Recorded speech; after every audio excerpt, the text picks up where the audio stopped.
నువ్వు ఏడుస్తుంటే నిన్ను వదిలేసిన వాళ్ళు నిన్ను వదిలేశాక నీ కోసం ఏడుస్తారు అని ఎలా ఎక్స్పెక్ట్ చేస్తున్నావు?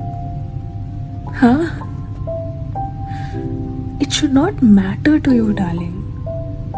నీకది పట్టించుకోవాల్సిన విషయం కాదు.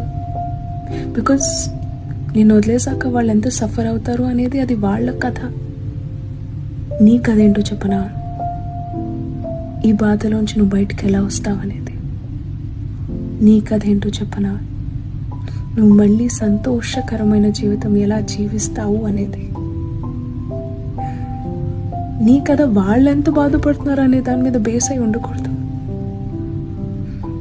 నీ కథ నీ మీదే ఉండాలి. అర్థమవుతుందా? So be selfish. నీ కథ నీ కథ